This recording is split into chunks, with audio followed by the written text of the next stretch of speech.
here we are once again. Floating somewhere between Earth and space. Just trying to figure it all out. Got a hell of a lot to talk about here tonight, Space Fam, so I guess we'd better get right to it. As always, do not forget to buckle up those seatbelts, otherwise you might go floating off into that deep dark void, never to be seen again.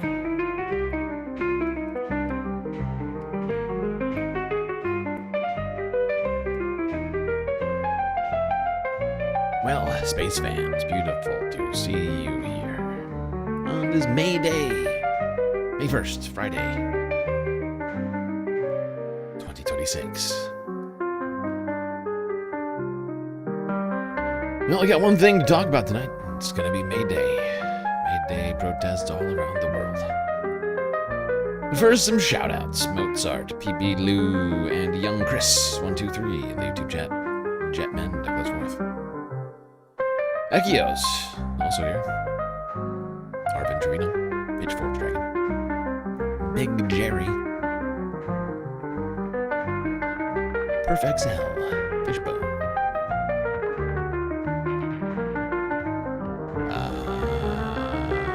Sean Elkerns. Was it me? With the bits over on Twitch, Ducky, and Noah Patu. I'll put some sunglasses on here.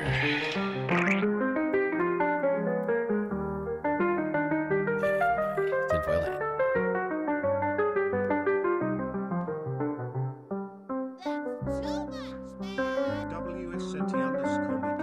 Subscriptions to the community. Well,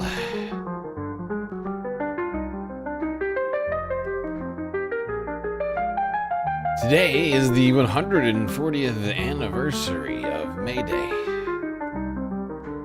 That's right, 140 years.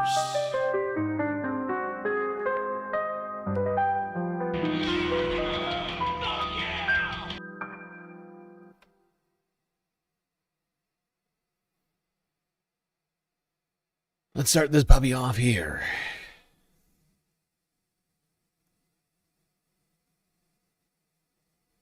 God damn it, I've already lost my place in my list. How that's even possible, I do not know. Every first day of May, streets and cities around the world are filled with marches, rallies, and people carrying signs recognizing International Workers' Day, also known as May Day. But what exactly is May Day, and when did it begin?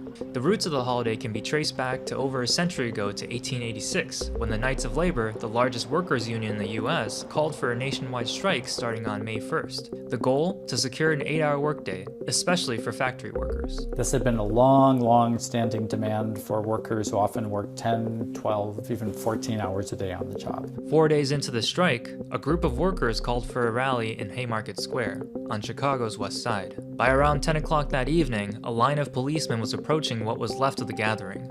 And as they were moving down the street in this line of policemen, somebody threw a bomb, homemade bomb, into the line of policemen. The chaotic violence which ensued afterwards killed 7 policemen and 4 people in the crowd. 8 strike leaders were convicted and 4 were sentenced to be hanged.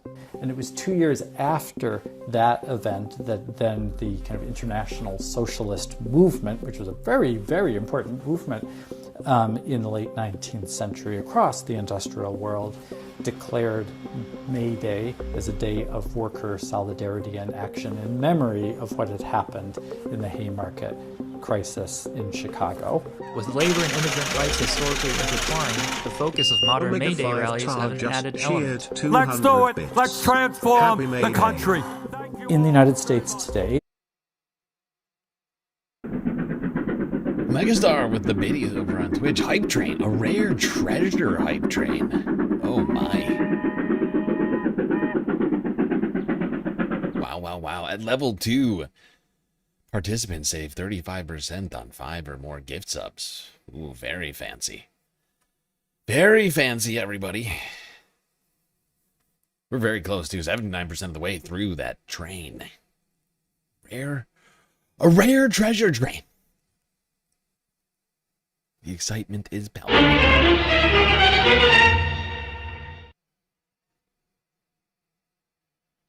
All right, let's keep talking quickly about the history of May Day, moving on from the Associated Press to Al Jazeera Plus.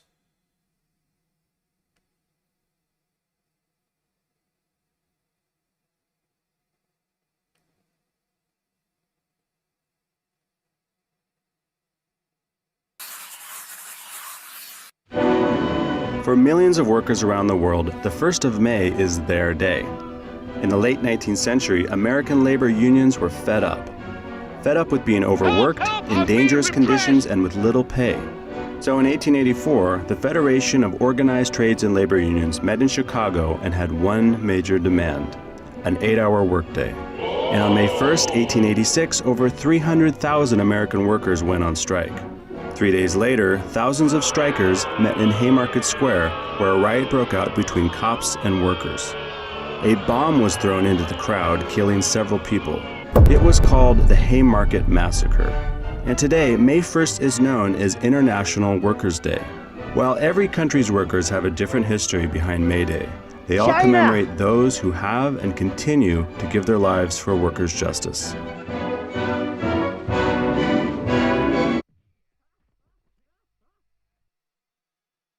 Well, hopefully this is getting you all in the mood for some May Day protests. We got a lot of them all across the planet. A lot of stuff happening here today on this May Day. Omega 5 Tar gifted a Tier 1 subscription to Sneaky Sedux Purple Rock. Omega Star with a sweet, sweet gift sub to Sneaky Sidux Purple Rock, who also didn't even notice, donated 67 bits. Slightly under the number of bits needed for a cha-ching and notification, but there we are. I'll give you one for free. Wait, is that Fran? That is Fran. I'm just realizing this is such an old video. Francesca is still on the thumbnail. On the end card. Look. Is the one, the only, the greatest host of the Bituation Room, Francesca Fiorentini. I was like about to move on for the video. I'm like, I know that lady. I know that person.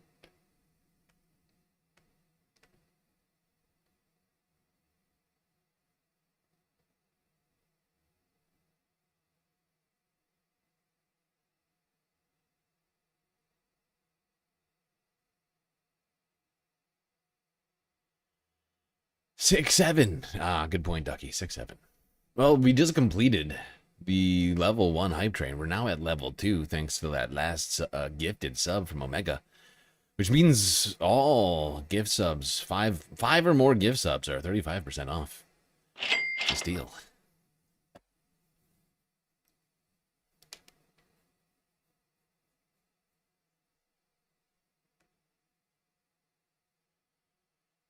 All right.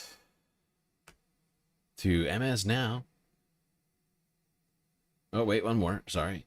Forgot about this one. Here we go. Dime News.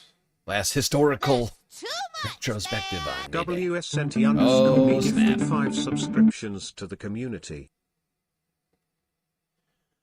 Wasn't me with a gifted, a beautiful gift, 5.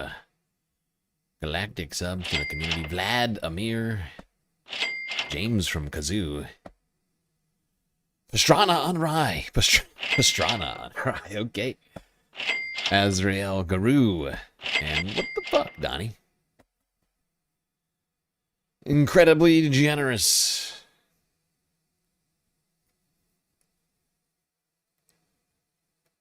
Taking advantage of those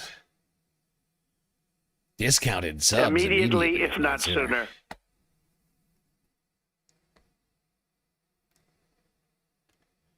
Smashed, but the audio of you, the presenter, is a bit low. Sometimes I can't hear what your comments are. The videos I can hear are fine, though. Greetings.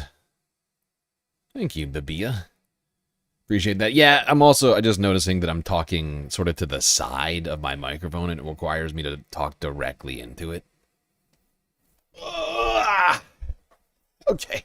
This will hopefully help. Is that an improvement at all? Because I haven't changed the levels at all. I just changed the direction the microphone was facing.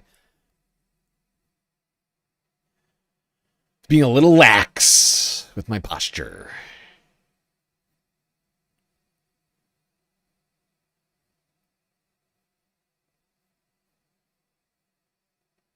I think it wasn't me. I think it was you with the dono, the sweet, sweet dono. As well as more biddies. Look at us. On our way to completing a level 3 hype train. Sneaky Psyducks with 6 and 7 bits donated as well. Alright. Oh, right. That's why I was going to skip this one, because it's just music and subtitles. We don't need this. This doesn't get us hype. Alright.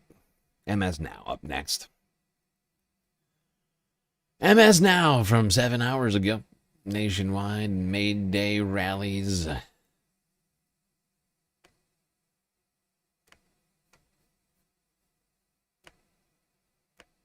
still hate that name. Worst name ever. Just switch back to MSNBC. Come on. What is MS Now's this? Ariel Hickson is live on the National Mall, where a protest is just getting underway. MS Now's Namdi. Kooky just cheered 100 bits. Dougie, thank you for the space corgi. You know, this is a complete tangent, but as we've seen in recent past, randomly changing your name for no good reason is a terrible idea. Meta, X, 2 examples that come to mind immediately.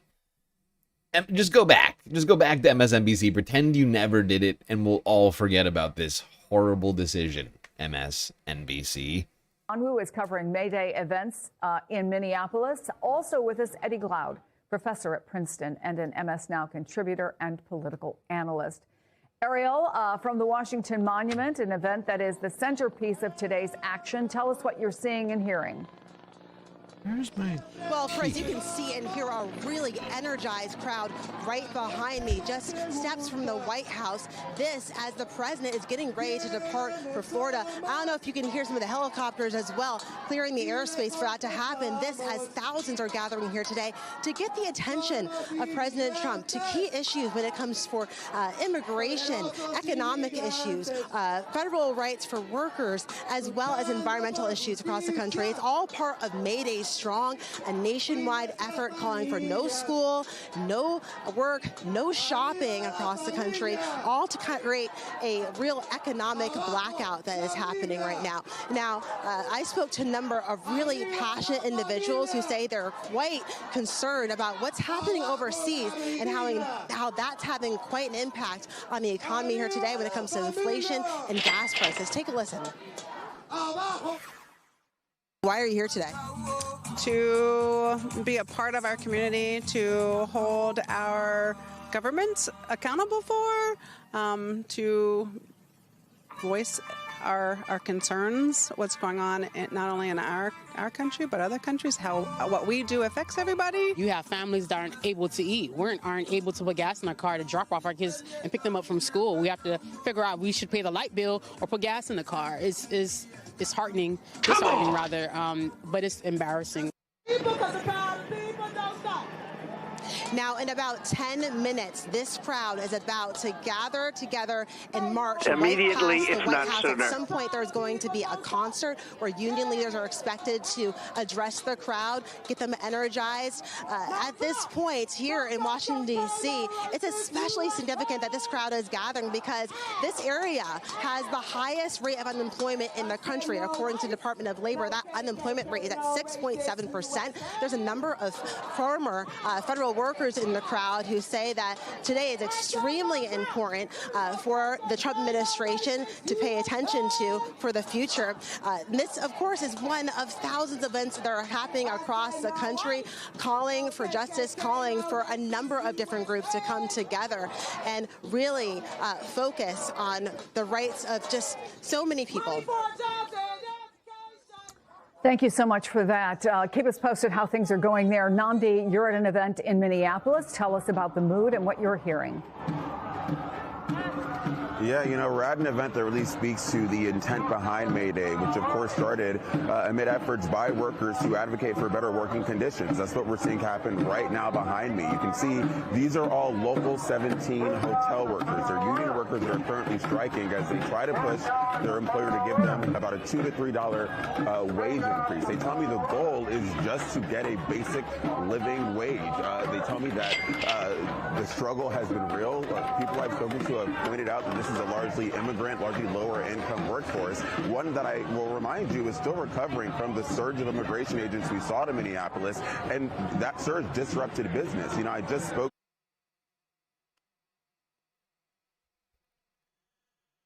Yep, the policies of the Trump administration have been oppressing everybody.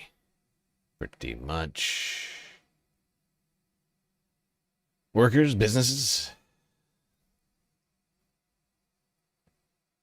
Certainly small businesses. Big businesses doing perfectly fine.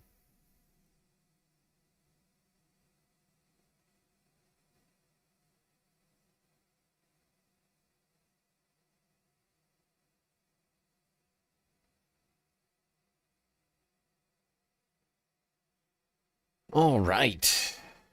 To Democracy Now! Next. No school, no work, no shopping. Workers, immigrants to lead thousands of May Day protests.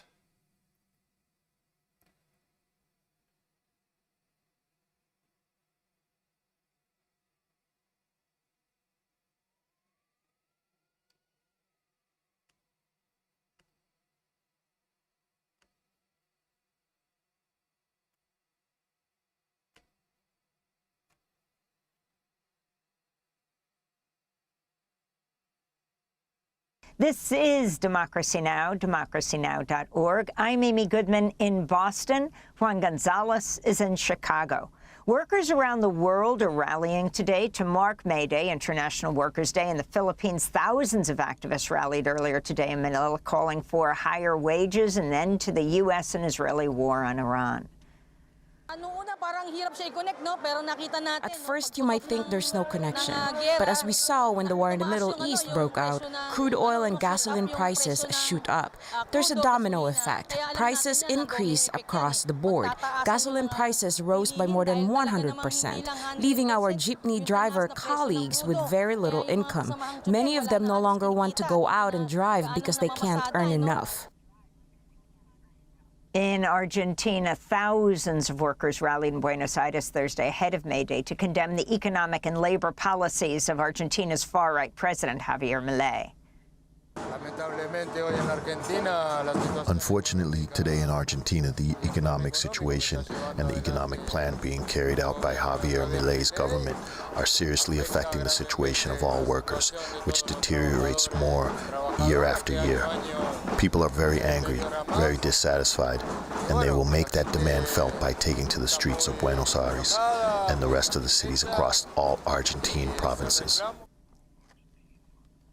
In our last segment, we're going to talk with an investigative reporter about her work in India on a people's history of invisible India. But here in the United States, organizers with the May Day Strong Coalition say 3,000 protests and events are scheduled for today, with organizers calling for no school, no work, no shopping. On Thursday, Democracy Now! Spoke with Neddy Dominguez, founding executive director of Organized Power and Numbers and organizer with the May Day Strong Coalition. And so we're standing up to say that in this country, really, the billionaires are the only ones that are profiting and benefiting from our harm. And tomorrow, May 1st, to celebrate International Workers' Day and standing up for all workers in the country, we're calling for taxing the rich so our families, not their fortunes, come first. We're calling for no ICE, no war, and no private armies to serve an authoritarian government and power, and to expand our democracy, not a corporate rule.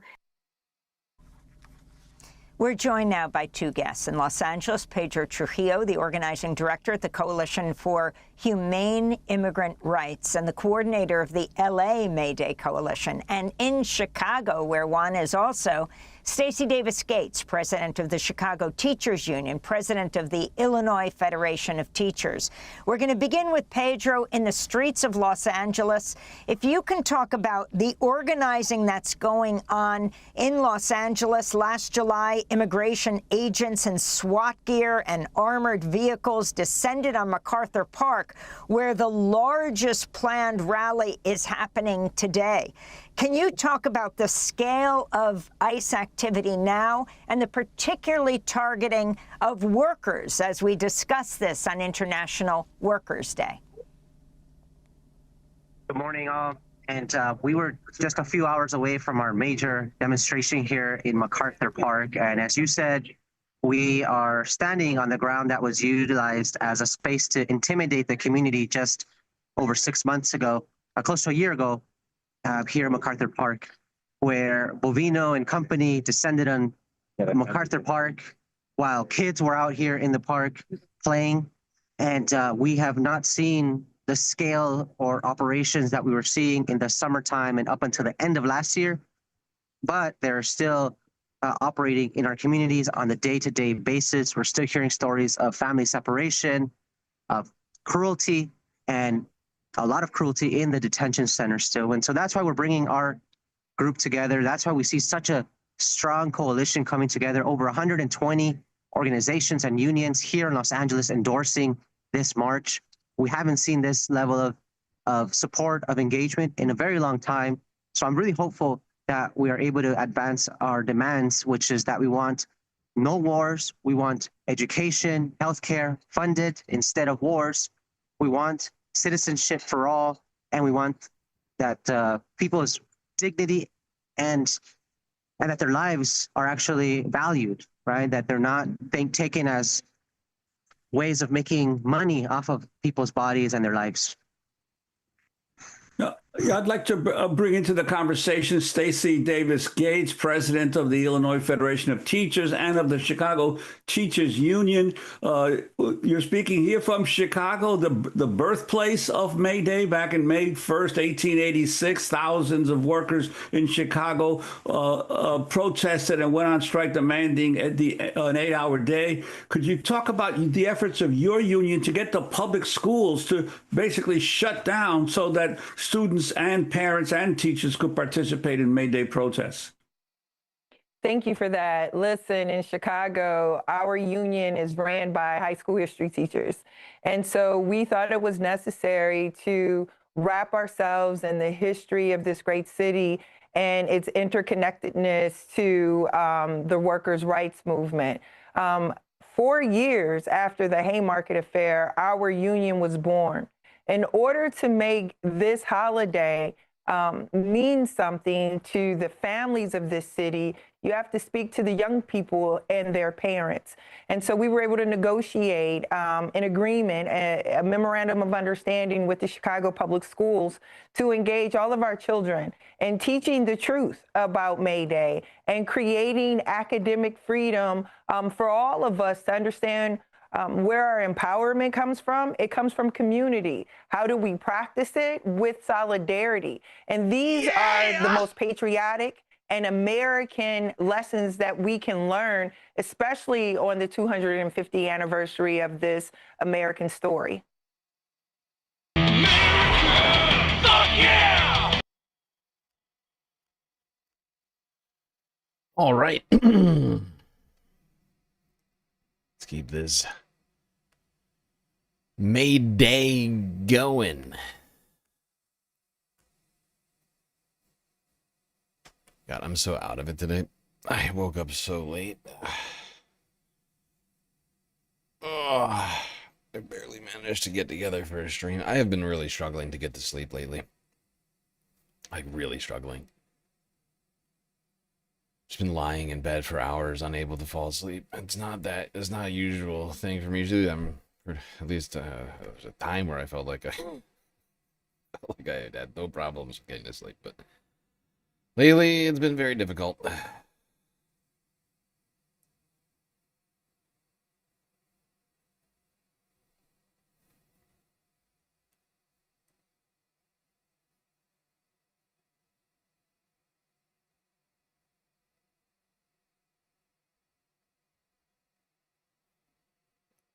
Okay.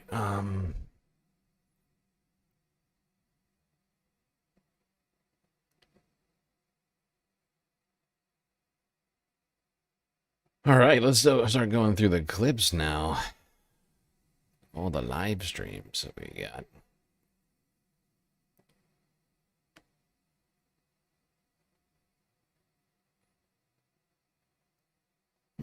Starting in the West Coast, Seattle, Washington.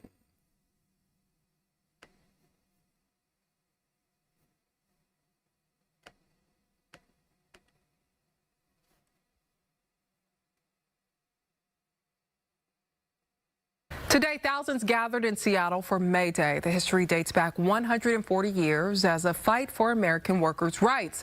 Recent rallies have focused on areas of concern for community members. Fox 13's AJ Janavel is joining me now. And AJ, you spoke to people today about what specifically brings them out to march, and what did they tell you?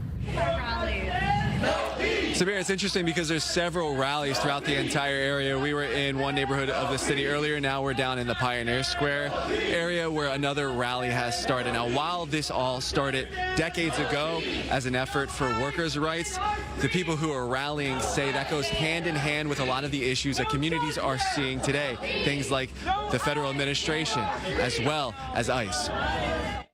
This is what democracy looks like. We are fighting for a better quality of life for all people who work for a living and resisting the federal administration's attacks on immigrant workers.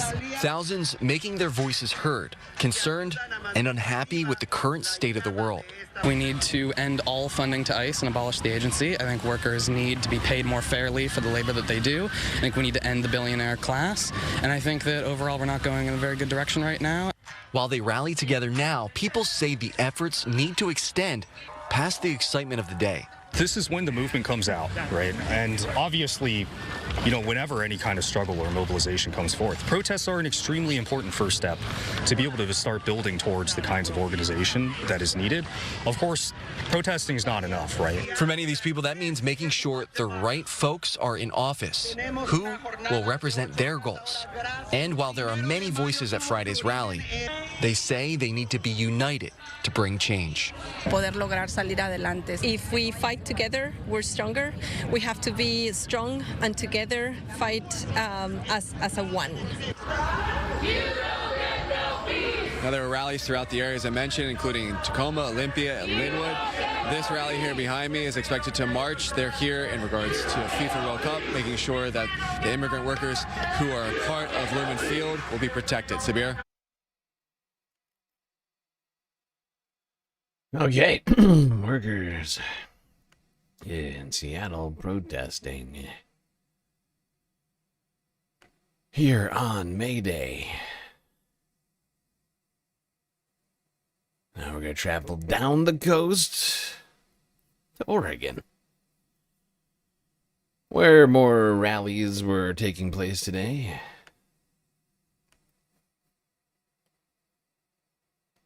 KGW News to get us started off. Well, your time now is 5:03, and today is May 1st, also known as May Day. It's a day traditionally filled with action and activism. It looks like there are several events planned across the Portland metro area. Sunrise reporter Thomas Schultz joining us live from downtown Portland. Thomas, what's on the agenda today?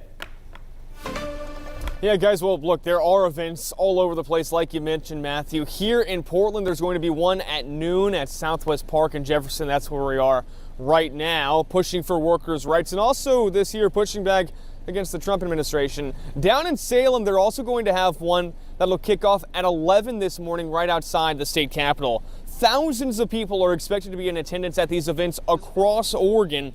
Historically, May Day events honored the contribution of workers, so organizers are asking people to not go to work or school today and refrain from spending money. Organizers expect big turnouts to May Day events here locally and nationally. We're demanding, ICE out of our state, a pathway to citizenship for our immigrant communities, a fair economy, and democracy for everyone. And throughout gatherings across Portland, law enforcement will keep watch to ensure the First Amendment events remain peaceful.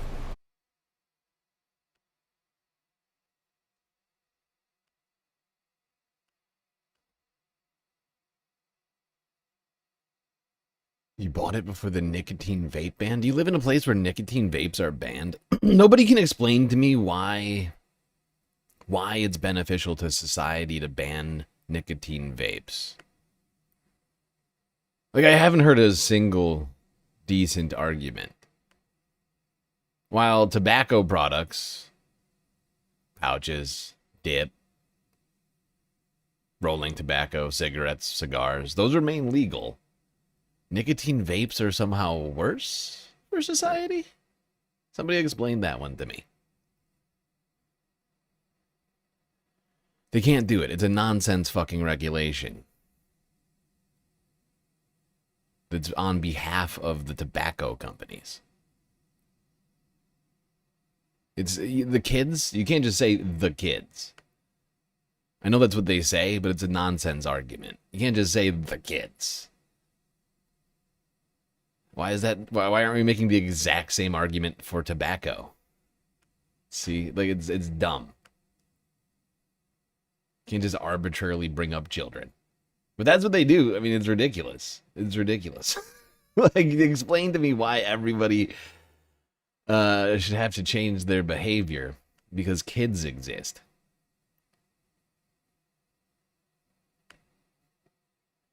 Alcohol not banned, kids exist. Tobacco not banned, kids still exist.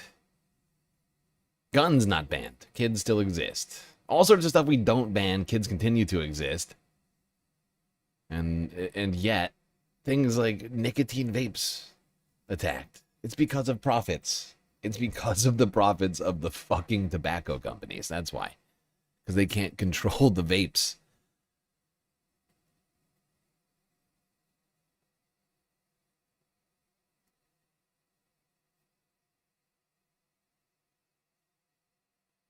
All right. KATU News, Portland. Streamed 3 hours ago. I want you to walk with me this way so I can show you a little bit of the signage here. Check out this billboard that says abolish ICE. This is some of the sentiment that's here today. A lot of solidarity with other movements. It's not just about ICE today. There's folks holding pride flags. There's folks raising awareness for workers' conditions.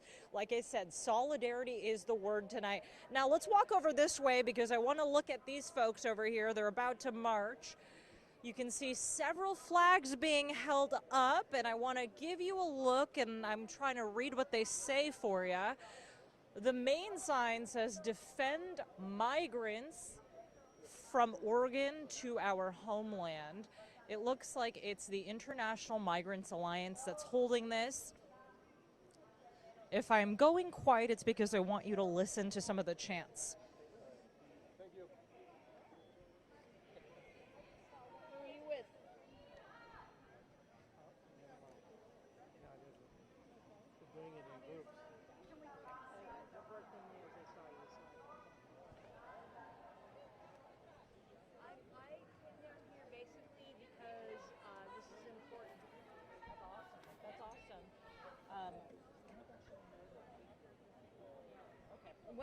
Who are you with?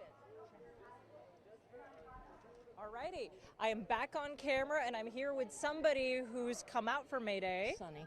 Sunny, nice to meet you, Sunny. Sunny, why are you out here today? I'm basically out here because I wanted to see a community really get together, and this is amazing. Of all the people that have come here together today to support this cause and who are against, the Cheeto idiot. So, you might want to edit that out. But this is a live stream like we spoke about. That is okay.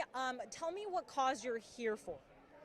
I'm here for rights, basically rights for everybody. Doesn't matter. Did you just say you need to edit out the word idiot?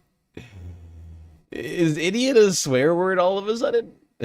You can't call people idiots? Oh, God.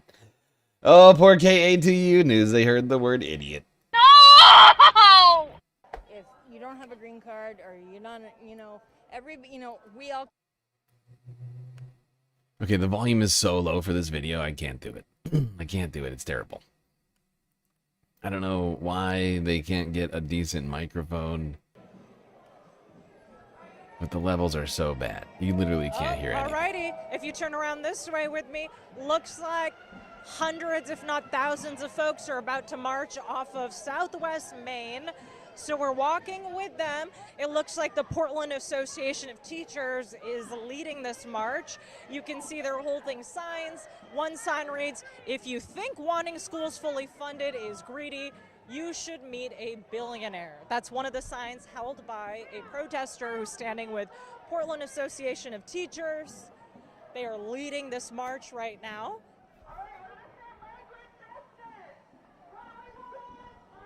And they are advocating for migrant justice, as you can hear in the chats.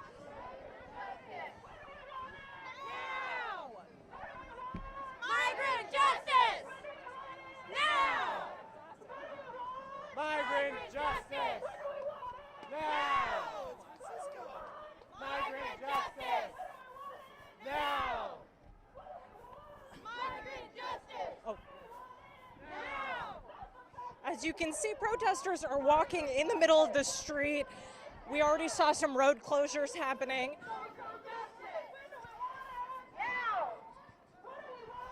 Social justice! When do we want it? Now!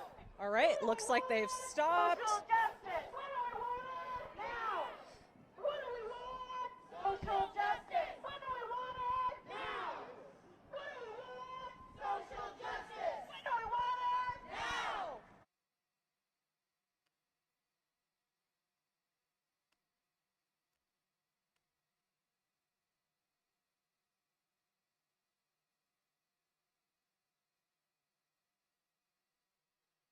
Okay. We're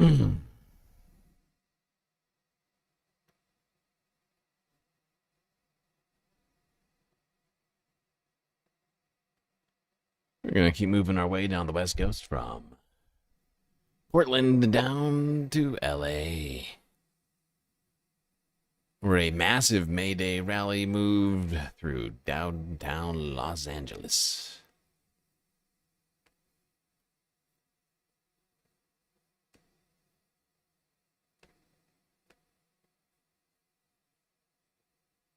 May Day events are happening all across the world on this May 1st. Here in Los Angeles, a march is getting underway. It started as a rally at MacArthur Park and is going to head to Grand Park in downtown LA. That's where CBS LA's Luz Delia Caballero is live. Luz Delia, what are you seeing? Well, so far, plenty of people excited about what they are expecting to be thousands of people coming to Grand Park from MacArthur Park. Right now, you can see plenty of vendors starting to set up, signs continuing to be made ahead of the crowd that no doubt will be making its way here within the next hour. Some of these signs we want to show you here, Suzanne. There's one here that says, "Solo el pueblo salva el pueblo."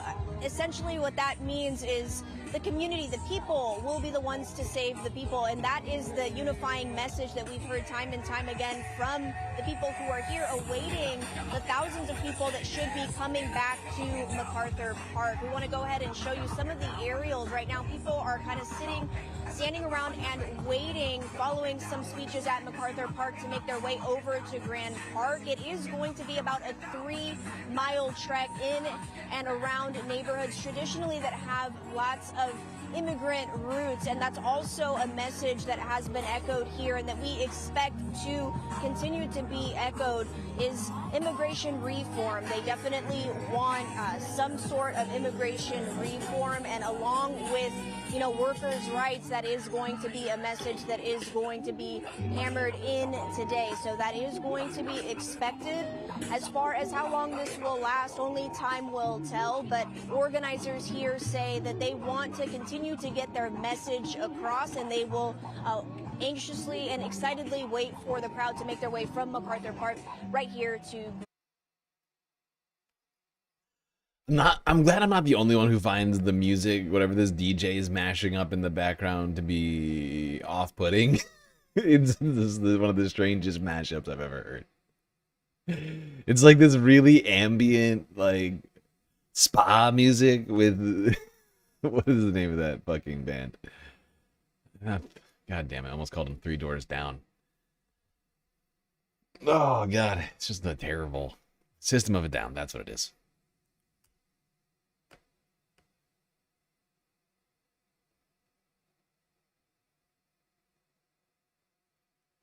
It's a very, very strange mashup.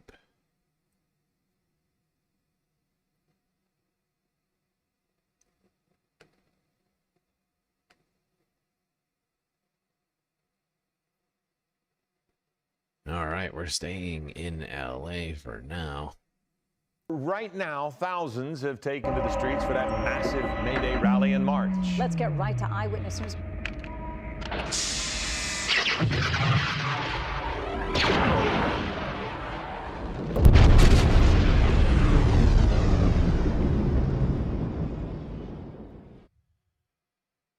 Beto-san Jr. Beto-san Jr. with the subscribe. The regular subscription, taking actual money and giving it to Amazon, giving it to Twitch. Get that sweet sub. Get all those sweet emotes. No more ads for Beto-san Jr. Thank you, Beto. Sid Garcia live on the ground with a look right now. Sid. Good morning, guys. We are at 7th Street and South Union Avenue. The march has not arrived here yet, but you can see LAPD traffic enforcement already closing off 7th Street here. They're going to come down Union and then head over on 7th Street to the Grand Park. Let's take you up to Air 7 and give you a look at what's going on here. Well over 100 groups are part of the May Day coalition here, and they have organized this massive march through the streets of downtown Los Angeles. Now, the coalition for today's march theme is Solo el Pueblo shuts it down. No work, no school, no shopping. They're asking for folks not to go to work, not to go to school, and no shopping today. As I mentioned, there are more than 100 groups that make up the coalition. Along with immigrant rights groups and labor unions, you've got faith-based groups and social justice advocates. Before the march this morning started at MacArthur Park, organizers talked about their message for today.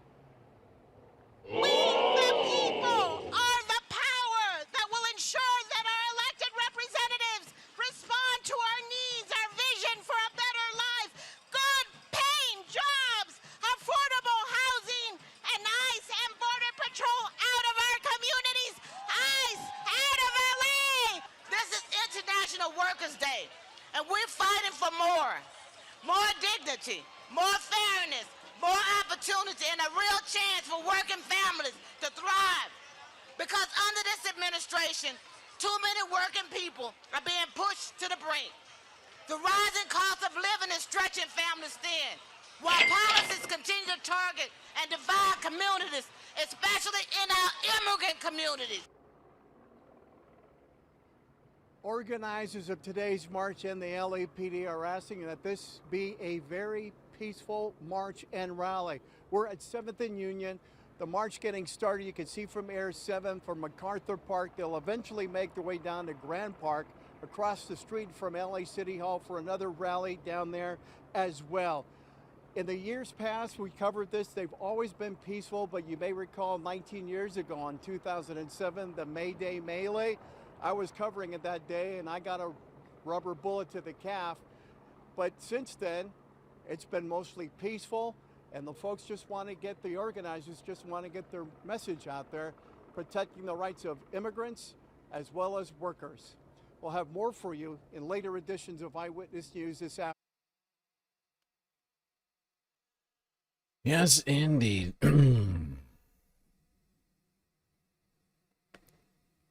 We'll get to ABC 7's live coverage of May Day in a second, but first let's take a look at the drone footage from above the protest, showing all of the people walking through the streets.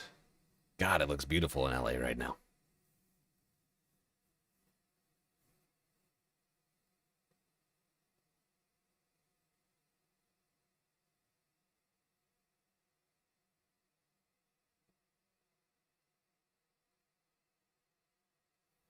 Thousands and thousands and thousands of people showing up. Look at them all.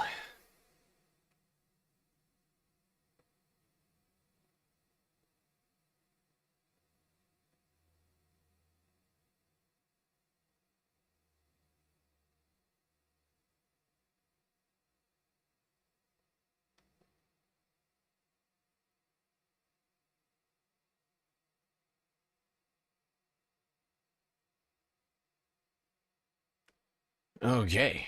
Now to the live stream from ABC7. I like it. Oh, right. I don't think he runs them anymore, does he?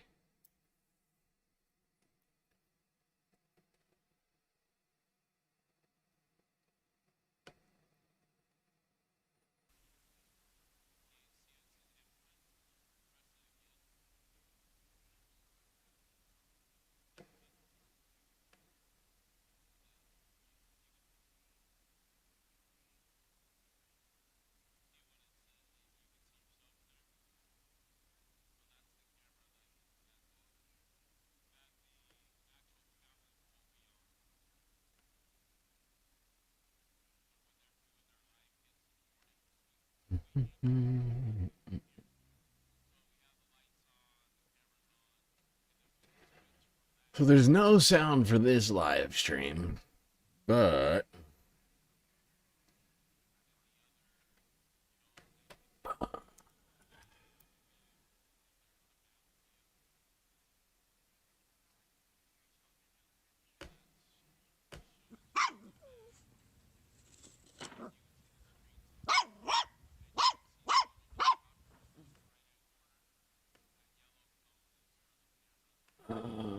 thank you, Omega.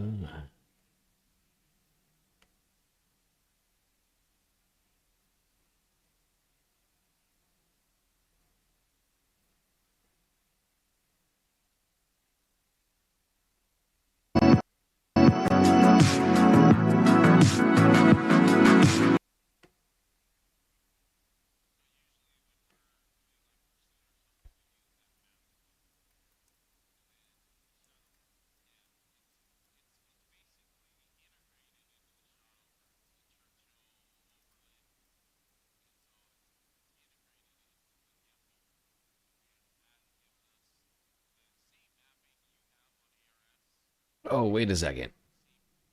I'm just realizing this is not.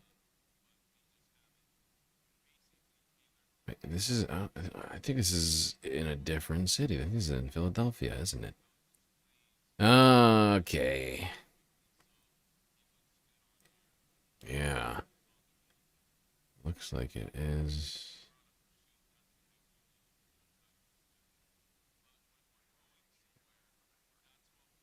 Yeah, that ain't no LA.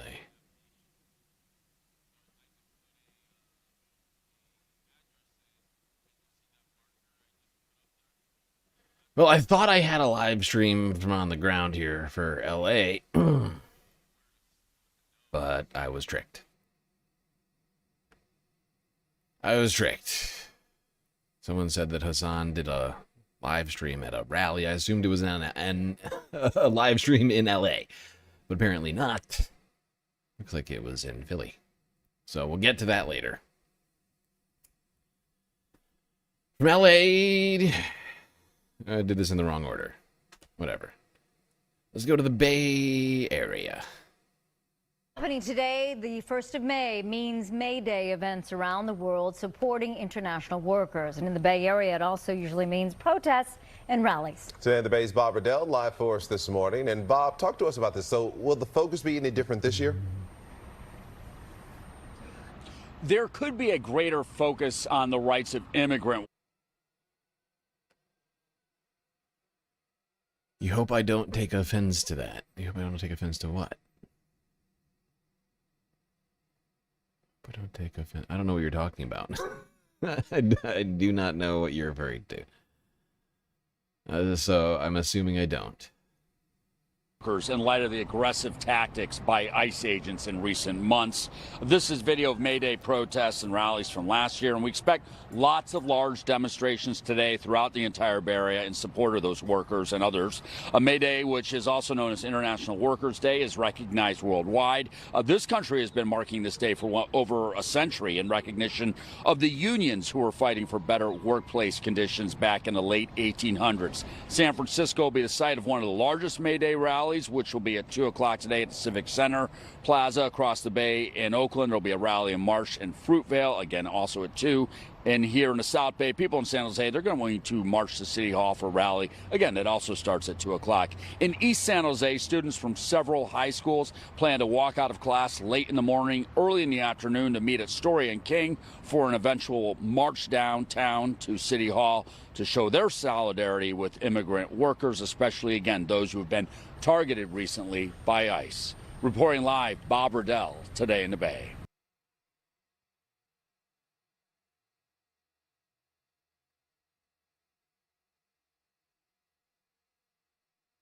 Well, hundreds, perhaps thousands of people will soon take to the streets throughout the Bay Area and celebrate and fight for workers' rights the first day of May. Of course, also known as May Day. NBC Bay Area's Bob Riddell joins us from the Mexican Heritage Plaza. He's in San Jose. A lot of young people there getting a lesson on the meaning of May Day, Bob? Correct, and as you mentioned, May Day is also International Workers' Day, which is recognized not only in our country but worldwide. As you can see, as you mentioned, being celebrated by young people this morning here at the Mexican Heritage Plaza in San Jose. This country has been marking this day for over 100 years in recognition of the unions who were fighting for better workplace conditions back in the late 1800s. And this morning, elementary and middle school students with the Alum Rock Union School District, many of whom are Hispanic, they are celebrating and standing up for those worker rights. It was a celebration of their own arts and culture with student performances, poetry readings. This May Day, however, carries extra significance given the heavy-handed tactics used by ICE agents in recent months to track down and intimidate undocumented immigrants and workers throughout the Bay Area and the rest of this country. What would be your message to ICE? To stop hurting families, stop tearing us apart. Like, we're one big community, we're all the same. The fear is real. We cannot deny that the fear is real, that we are under conditions that make that fear very real for everybody in this community. But what I know from organizing and what we learned from generations and generations ago, starting in the 1800s, is that the only way we combat that fear is by coming together, not being allowed to be silenced, and taking the streets together and having thousands and thousands of people say, not here, not in this community, not anywhere. Well, there you go. People standing up for their rights in the Bay Area today. Now let's talk about people standing up for their rights. A little bit of a detour here. The Jacobin live stream from earlier this evening. Matt Leck. Dave. I always forget his last name.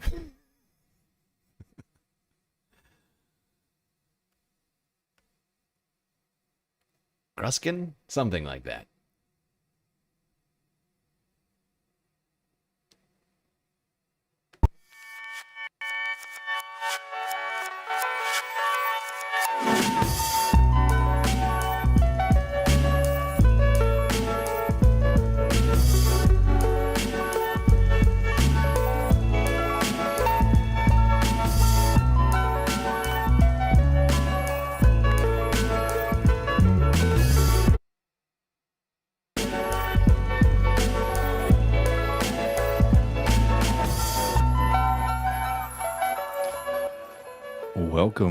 Welcome, everybody. Happy May Day. My name is David Griscom, and y'all are watching The Jacobin Show. I'm joined, as always, by my good friend and brother, Matt Leck. How you doing? I'm doing good, David. Good to be here with you live on International Workers' Day. Really excited to be doing this and being able to do it live. That means we'll be able to do things a little bit differently to all the wonderful people in the audience.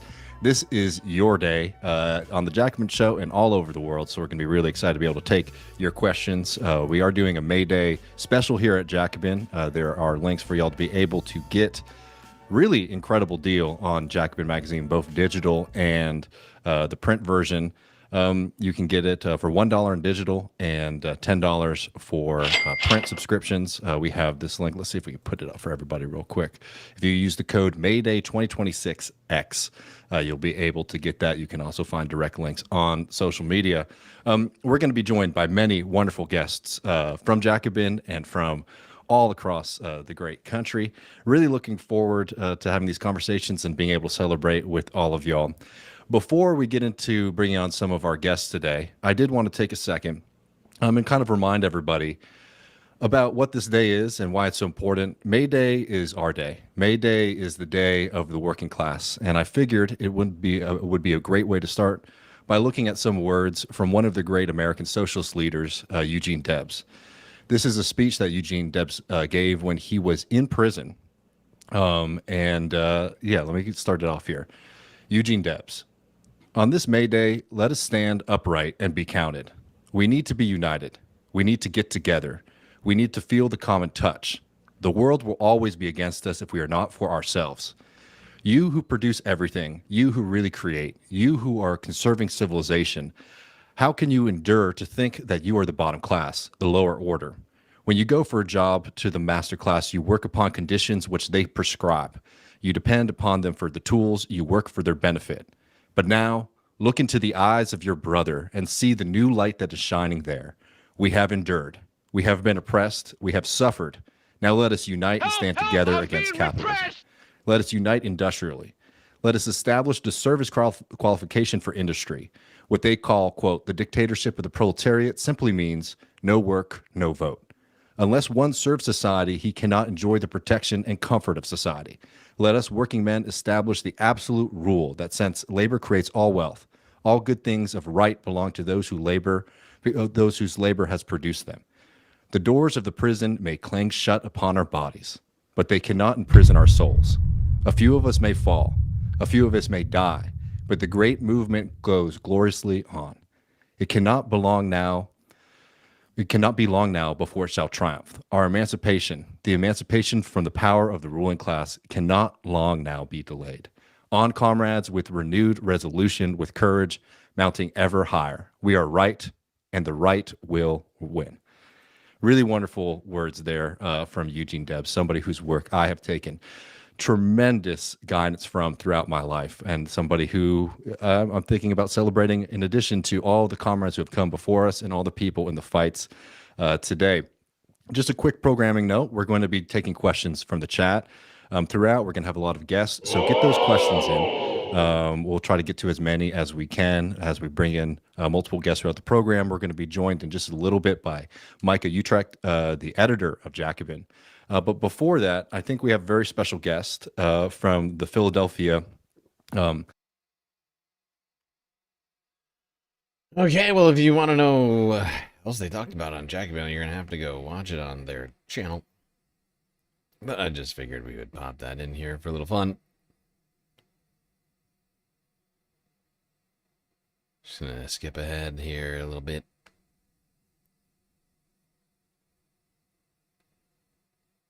Thanks, guys. Happy May Day. Happy May Day. See you soon. See you, Megan. Well, folks, this has been so much fun joining and being in the chat. Oh, am I okay? I accidentally moved you instead of... sorry. Really appreciate everybody joining us and hang out with us on this May Day. We got just a couple minutes before we run, Matt. I think we have a couple of clips we could maybe play. If anyone has any last-minute questions, something you're itching to get on the Jacobin Show, put it in. Unfortunately, Michael Burns had a pretty significant tech issue and wasn't able to join us live today, but we will certainly have him on the program. People should check out his YouTube channel as well. While Matt's getting this clip ready for us, I do want to remind everybody. Sorry, which clip, David? Just real quick. Your dealer's choice, my friend. We can maybe talk a little bit about the Hassan freak out in clothes, maybe if you're looking for something.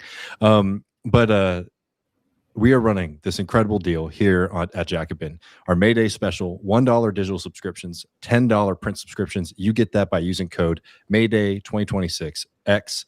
It is an incredible magazine. It has brought so many people together. It has influenced the world, literally, as we see this democratic socialist movement continue to grow. And you can be a part of it by supporting it.